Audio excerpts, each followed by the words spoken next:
A Associação Tocando em Frente tem o canal do Clube do Livro. Aqui você encontrará diversos títulos com acesso gratuito. Inscreva-se já e compartilhe. Seja bem-vindo e boa leitura!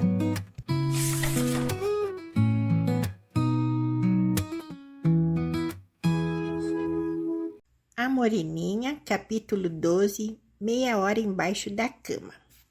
Não tardou que Felipe, como bom amigo e hóspede, viesse em auxílio de Augusto.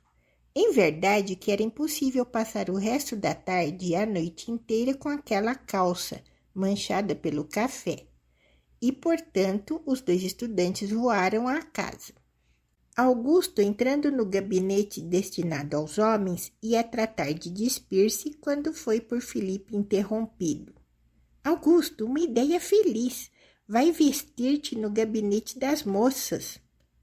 Mas que espécie de felicidade achas tu nisso? Ora, pois tu deixas passar uma tão bela ocasião de te mirares no mesmo espelho em que elas se miram, de te aproveitares das 1000 comodidades e das 1000 superfluidades que formigam no tocador de uma moça? Vai, sou eu que te digo. Ali acharás banhas e pomadas naturais de todos os países, óleos aromáticos, essências de formosura e de todas as qualidades, águas cheirosas, pós vermelhos para as faces e para os lábios, baeta fina para esfregar o rosto e enrubescer as pálidas, escovas e escovinhas, flores murchas e outras viçosas. Basta, eu vou, mas lembra-te que és tu quem me fazes ir e que o meu coração adivinha. Anda, que o teu coração sempre foi um pedaço d'asno. E isto dizendo, Felipe empurrou Augusto para o gabinete das moças e se foi reunir ao rancho delas. Ai do pobre Augusto! Mal tinha acabado de tirar as calças e a camisa, que também se achava manchada, sentiu o rumor que faziam algumas pessoas que entravam na sala. Augusto conheceu logo que eram moças, porque estes anjinhos, quando se juntam, fazem conversando matinada tal que a 1/4 de légua se deixam adivinhar. Se é disso, e mesmo insólito compará-las a um bando de lindas maitacas, não há remédio senão dizer que muitos se assemelham a uma orquestra de periquitos instrumentais na hora da afinação. Ora, o nosso estudante estava por sua esdrúxula figura incapaz de aparecer a pessoa alguma. Em ceroulas e nu da cintura para cima, faria recuar de espanto, horror, vergonha e não sei que mais, ao belo povinho que acabava de entrar em casa e que certamente, se assim o encontrasse, teria de cobrir o rosto com as mãos. E, portanto, o pobre rapaz seguiu o primeiro pensamento que lhe veio à mente. Ajuntou toda a sua roupa, enrolou-a e, com ela embaixo do braço, escondeu-se atrás de uma linda cama que se achava no fundo do gabinete, cuidando que cedo se veria livre de tão intempestiva visita.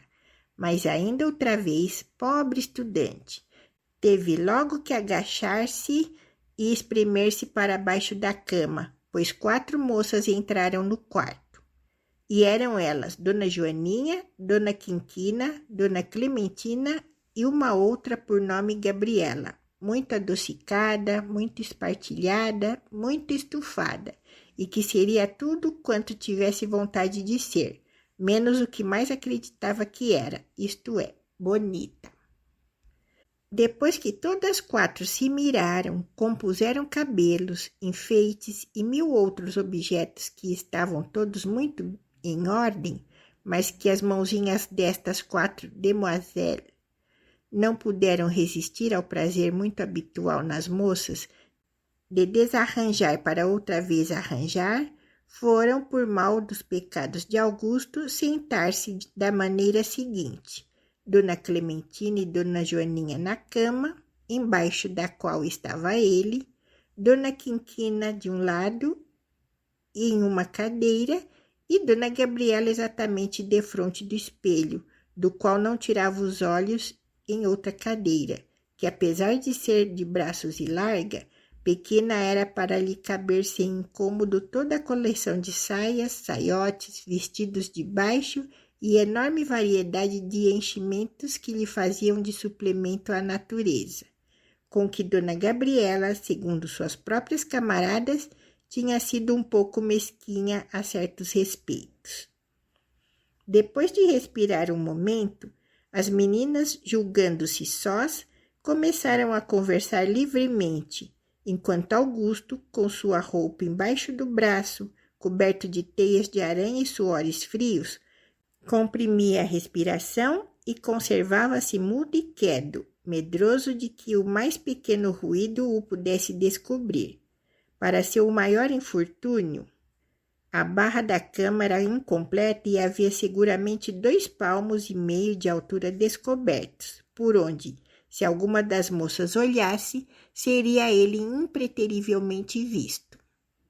A posição do estudante era penosa, certamente. Por último, saltou-lhe uma pulga à ponta do nariz e, por mais que o infeliz assoprasse, a teimosa continuou a chuchá-lo com a mais descarada impunidade. Antes 1000 vezes 5 sabatinas seguidas em tempo de barracas no campo, dizia ele consigo. Mas as moças falam já há 5 minutos. Façamos por colher algumas belezas, o que é, na verdade, um pouco difícil, pois, segundo o antigo costume, falavam todas 4 ao mesmo tempo. Todavia, alguma coisa se aproveitará. Que calor! Exclamou Dona Gabriela, afetando no abanar de seu leque todo o donaire de uma espanhola. Oh, não parece que estamos no mês de julho, mas por minha vida vale bem o incômodo que sofremos, o regalo que têm tido nossos olhos. Bravo, Dona Gabriela! Então seus olhos têm visto muita coisa boa. Olhe, não é por falar, mas, por exemplo, há objeto mais interessante do que Dona Luísa mostrar-se gorda, esbelta, bem feita? É um saco. E como é feia, é horrenda, é um bicho. E não vimos a filha do capitão com sua dentadura postiça? Agora não faz senão rir. Coitadinha, aperta tantos olhos. Se ela pudesse arranjar também um postiço para o queixo. Ora, Dona Clementina, não me obrigue a rir. Dona Joaninha, você reparou no vestido de chalim de Dona Carlota? Quanto a mim, está absolutamente fora da moda. Ainda que estivesse na moda, não há nada que nela assente bem. Ora, é um pau vestido. Tem uma testa maior que a rampa do Largo do Paço. Um nariz com tal cavalete que parece o Morro do Corcovado. E a boca? Parece que anda sempre pedindo boquinhas. E que língua que ela tem! É uma víbora. Eu não sei porque as outras não hão de ser como nós, que não dizemos mal de nenhuma delas. É verdade, porque se eu quisesse falar...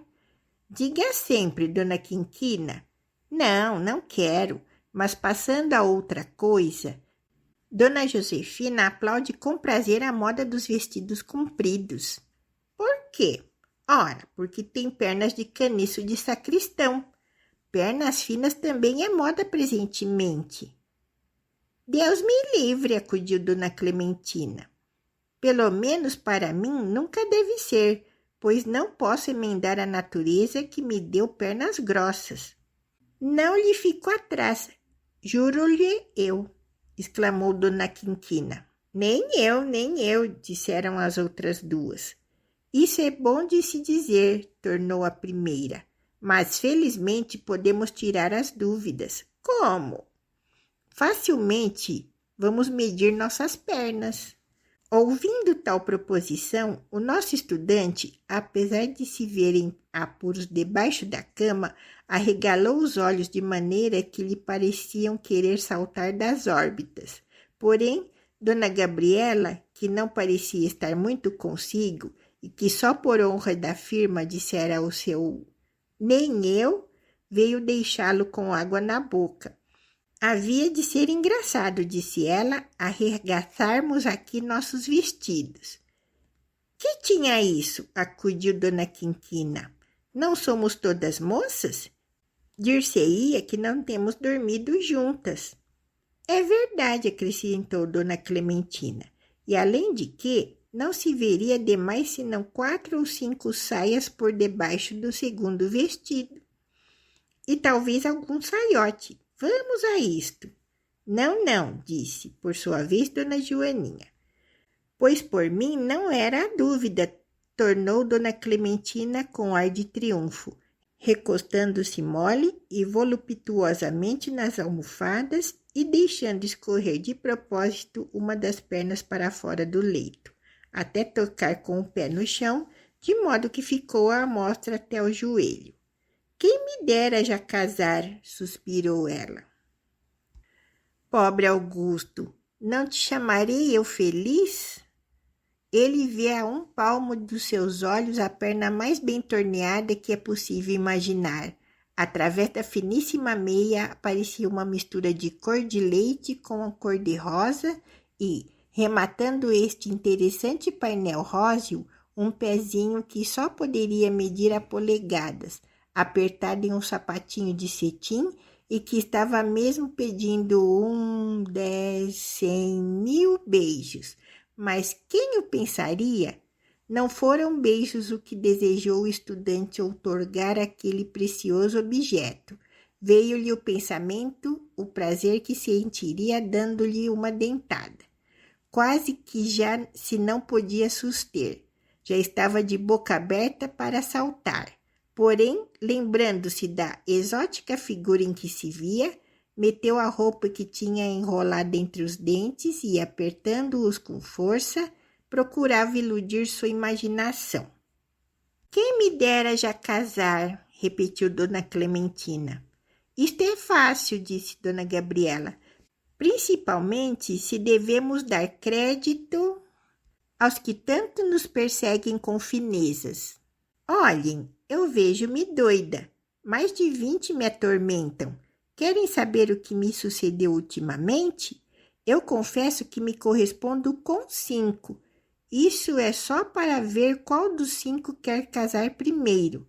Pois bem, ontem uma preta que me vende empadas e que se encarrega das minhas cartas recebeu da minha mão 2. Logo 2?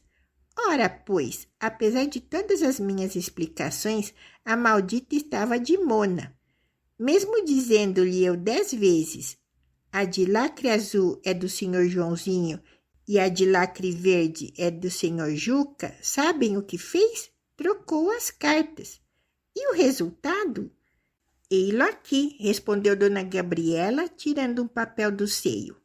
Ao vir embarcar e quando descia a escada, a tal preta, com a destreza precisa, entregou-me este escrito do senhor Joãozinho. Ingrata! Ainda tremem minhas mãos pegando no corpo de delito da tua perfídia. Escreves a outro?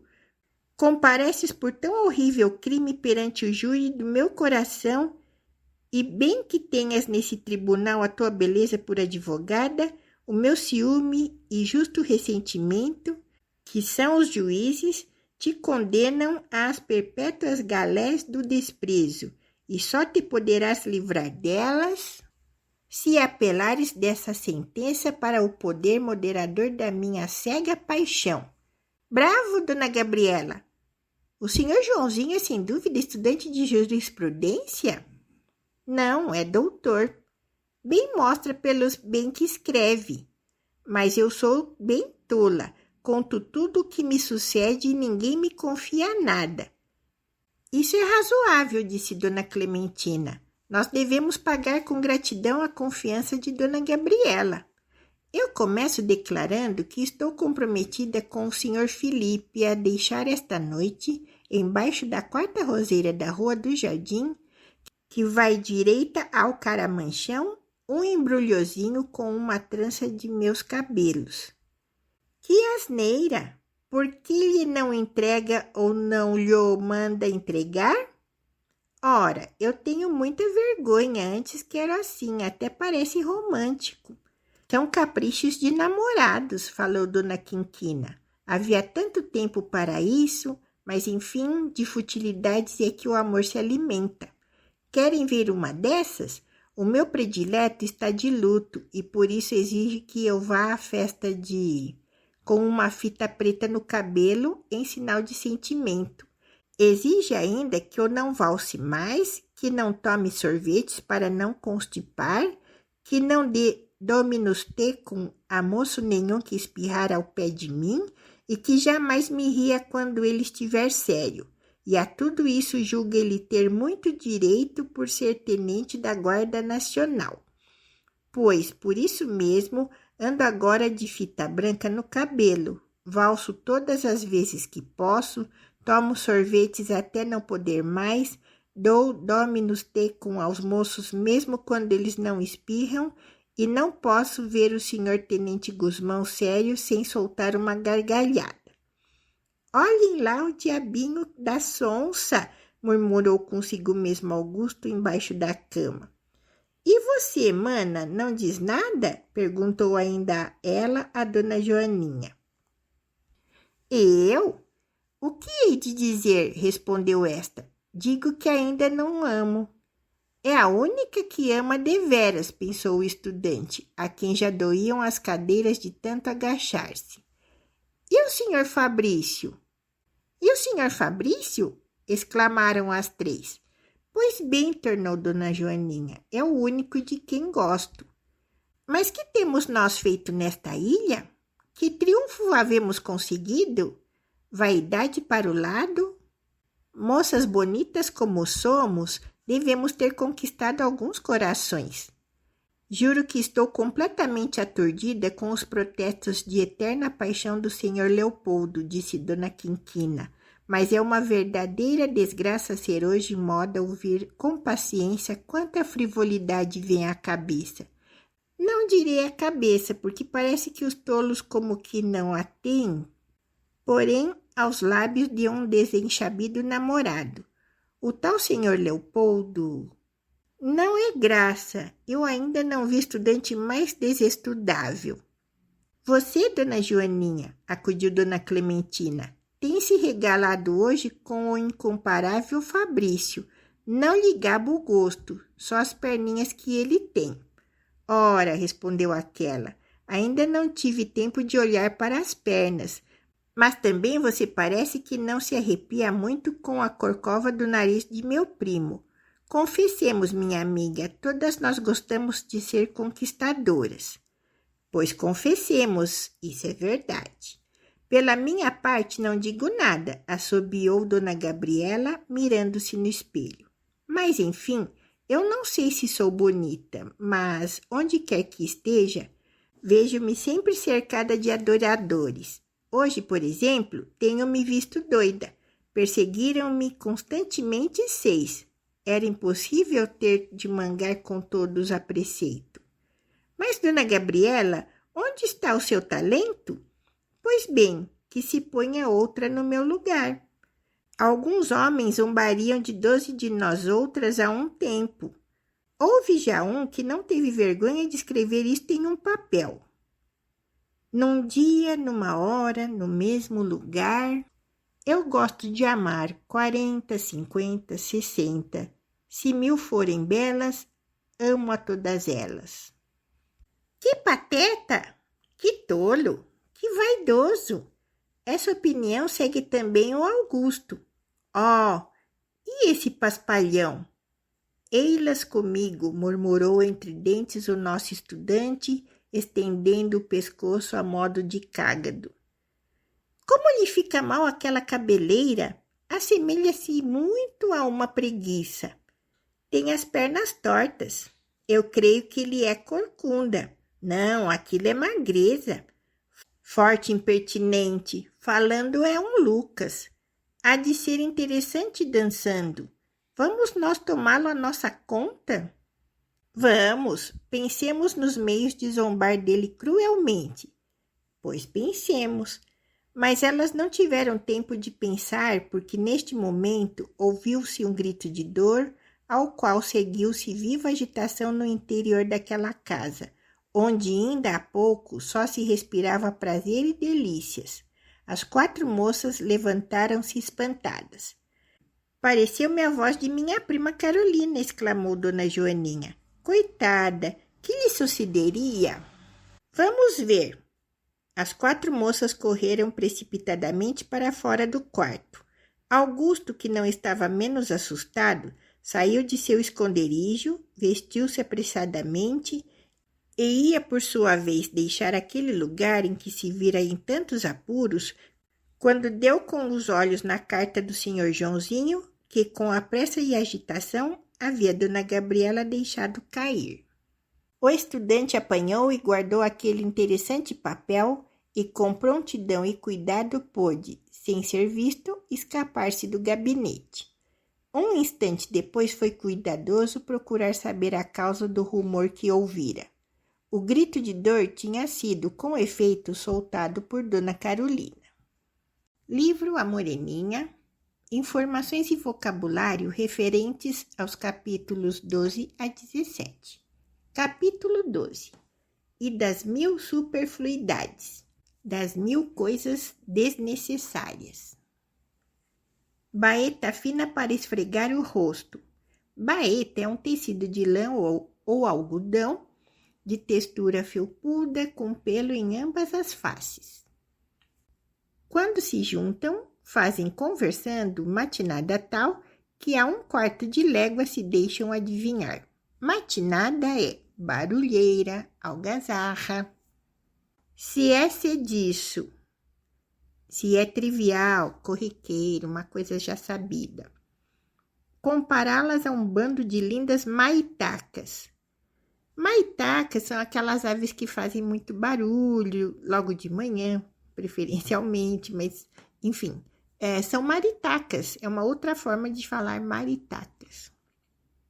Sua esdrúxula figura, sua excêntrica figura, sua figura extravagante, incomum. As mãozinhas destas 4 demoiselles, as mãozinhas destas 4 senhoras. Conservava-se mudo e quedo. Quedo significa que alguém ou algo que não se move, parado, imóvel. No abanar de seu leque todo o donaire de uma espanhola. No abanar de seu leque, toda a graça ao manejar o corpo, no andar, o andar gracioso de uma espanhola. O regalo que tem tido os nossos olhos. O vivo prazer que tem tido os nossos olhos. No vestido de chalim. Chalim é um tipo de tecido leve, feito geralmente de lã e algodão. Rampa do Largo do Paço. O Largo do Paço hoje é conhecido como a Praça 15 de Novembro, que é um local real e histórico da cidade do Rio de Janeiro. Na Moreninha, é a ponte de conexão entre a cidade do Rio de Janeiro, que é o centro urbano e social, e a ilha de Paquetá, local tranquilo e paradisíaco. Como nós vimos, os rapazes partiram do cais do Largo do Paço em direção à ilha, utilizando barcos que faziam a travessia.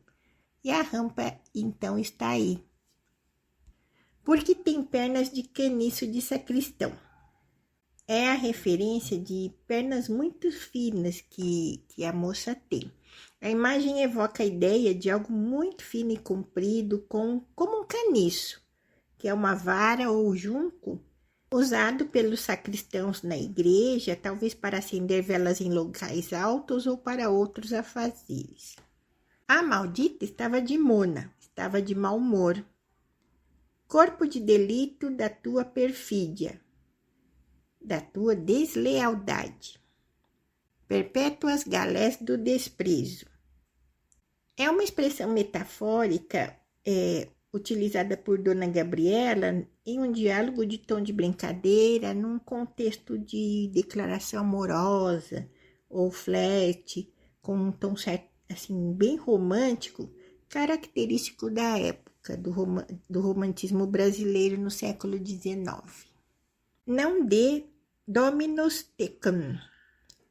é uma expressão que vem do latim que significa Deus esteja contigo. Antigamente costumava-se dizer esta expressão para alguém que espirrava. Não lhe gabo o gosto, não lhe enalteço o gosto. Estendendo o pescoço a modo de cágado. Esticando o pescoço de modo exagerado, lento e desajeitado. O cágado é um tipo de tartaruga de água doce e aqui está descrevendo a forma como ele faz quando ele quer espiar para fora do casco. Então, ele lentamente vai mexendo a cabeça, levantando o pescoço para ver alguma coisa de interesse.